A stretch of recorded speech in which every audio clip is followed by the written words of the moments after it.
Right, today we're going to talk about GameCube upgrades.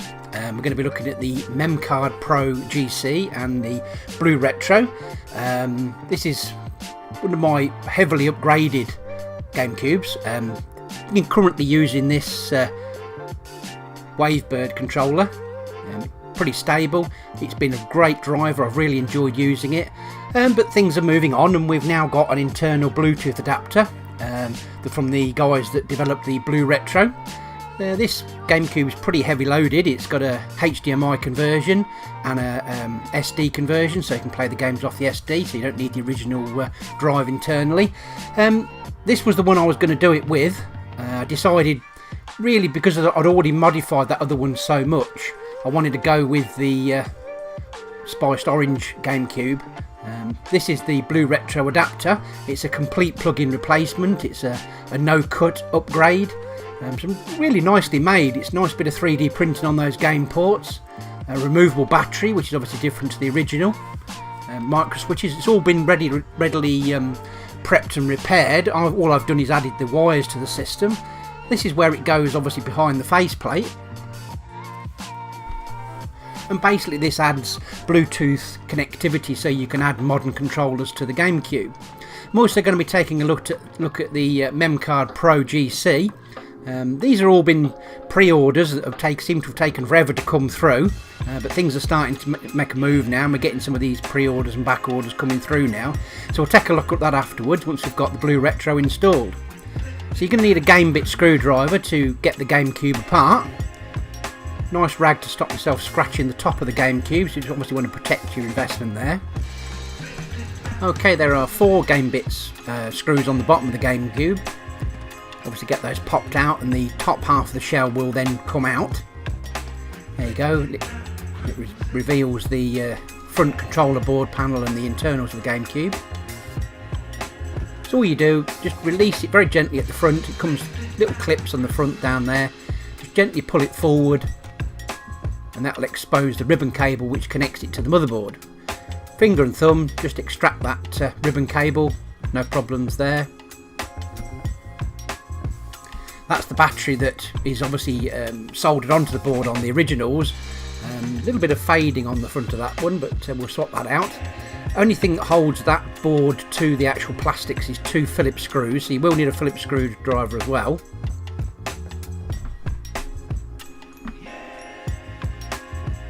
Once you've got that off, literally it comes off. You can mount the new controller board. Now, I'm just offering this up just to make sure everything fits before I try and screw it in, so everything fits quite nicely. It's very well made. I'm got no complaints with this, really. It's been really good. First things first is to mount the aerial. So it comes pre-done with double-sided tape, so once we've got that off, I tend to stick it between the 2 middle controller ports. Seems to be the go-to place for what most people are fitting these to.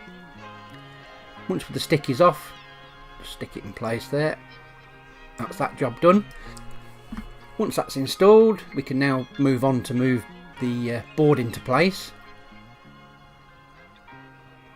So again, it just the only thing that you want to do when you're putting the board in is the aerial and the antenna wire. Just try and neatly arrange that so it's held in place. It's quite long, obviously it gives you plenty of options of where you want to put it. So because I've put it right at the front, there is a lot of excessive wire. So what I've done, I've tended to route it around the back and around the sides, just to use up some of that wire, so there's nothing dangling around or going to get caught in any of the components on the GameCube. With that done, just pop the 2 Phillips screws back in that'll hold it in place.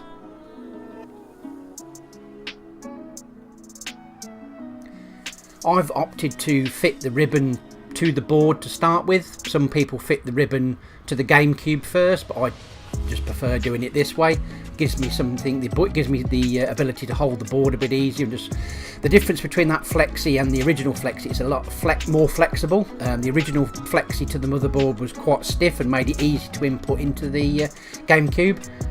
But this one's quite floppy, so it can be a little bit fiddly. Sometimes you have to put a little bit of bend in it just to get some rigidity off that blue fitting, just so that it goes in a bit better, like there. Just put a little bend in it just so you can get your finger to it. And then it's as simple as just bring those wires to the side and then pop the front back on the GameCube. tuck that wire in and just underneath. If you've still got the drive in, then obviously just tuck the wires underneath the drive front like that. These wires are there primarily to allow you to put this into remote sleep and be able to turn the GameCube on and off as you like. It also allows control of the fan. So in this instance where I've got the drive installed, you disconnect the power from the power board at the back and you route this wire right the way around and connect into there. So basically the power goes into the BlueRetro board first, and then the output from the BlueRetro board goes into back to the GameCube basically. So it basically just diverts power first and foremost through the BlueRetro board and then back to the GameCube.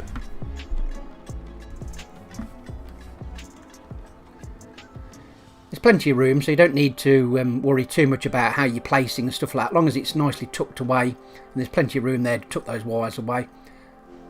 This GameCube looks like it wants a bit of a clean as well, so I better do that before I put it back together. This is actually a new purchase of mine. I've always wanted a spiced orange GameCube, so this is quite a new purchase. It has been region modified, because obviously primarily the BIOS and that is Japanese, so it has got a switch there to allow it to go over to America. Once you've done that, pop it all back together. That is literally it. That's literally how quick and easy this no cut mod is for fitting. One thing I didn't mention, that connection there could be disconnected, the fan connection, and plugged into the BlueRetro board. Basically what that does is it allows the BlueRetro to take over the fan control. So on the reset side of things, for pairing your controllers, up to 3 seconds is a console reset, 4 to 6 seconds disconnects your controller, 7 to 9 seconds allows pairing, and over 10 seconds does a factory reset. So that's the Switch Pro controller which I've paired to it. One thing, obviously, when you disconnect the GameCube from the power, it will lose its clock, so I'm just going to go back in here and reset the time and date. But I'm already impressed with how nice this feels. The Switch Pro controller, I think, is quite a nice controller. It's fairly basic. It's not fantastic, compared to the Xbox or the PlayStation 5 controllers that I've got, with all the haptic feedback and all the new bells and whistles. But it's a really nice feature, and it's nice to use it on a Nintendo console. Right, so that's the BlueRetro done. I'm now moving over to the MemCard Pro GC. So you're going to need to format the SD card and download some firmware. Once you've downloaded the firmware and formatted your SD card, you should end up with those two files on your memory card. And they are there. I've named my memory card GameCube. So once you put those two files on it, you pop the SD card back into the memory card Pro GC and pop it into your GameCube. Now, if your firmware needs updating, like mine has, it will go straight into updating the firmware on the MemCard. It was quite a slow process. It was really chugging and took quite a while to do, but I've sped this up so that you haven't got to sit there watching it. So this introduces some new features and some new bug fixes, so obviously it's important to get those initial files on there and get to get it all updated and that. Once it's done that, it'll reboot and it'll basically reinitialize and get all things sorted out. So then once you've done that, you can either stop there and just use it as a memory card with obviously oodles of storage, or you can decide to connect it to your Wi-Fi network. So I opted to connect it to the Wi-Fi network and enabled the Wi-Fi. There are all the instructions on 8BitMods' site.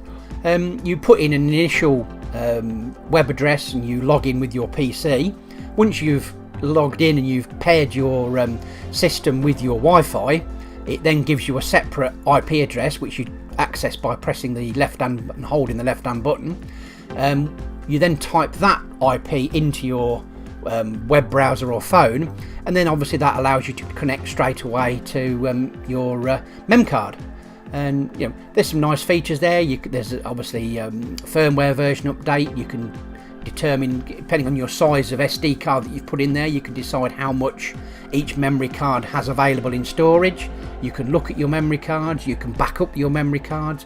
There is quite a lot of features that this unit does bring to the table. You can have an FTP server, You know, there is a lot of upgrades and things that they've really gone to in a bigger OLED compared to the PS1 version. Game ID support. You know, it really is a very cool device that adds a lot of features to the GameCube. I think these features add some great additions to the GameCube, and I love the fact that you can now add modern controllers and have the comfort of modern controllers. I didn't leave it in the spiced GameCube. I decided in the end to transfer it to my pimped out GameCube, so I was really pleased that it's all now in one package, and that GameCube in particular is like near enough as far as I can take it. It is absolutely brilliant device. It's got all the mod cons. It plays all the great classics in beautiful sound, beautiful visuals. So I'm really pleased that I've got this GameCube. It really does stand out, above the crowd, with the extra, the clear case that did accept the bigger DVD, the bigger DVDs, because obviously the original GameCube could only use those mini DVDs.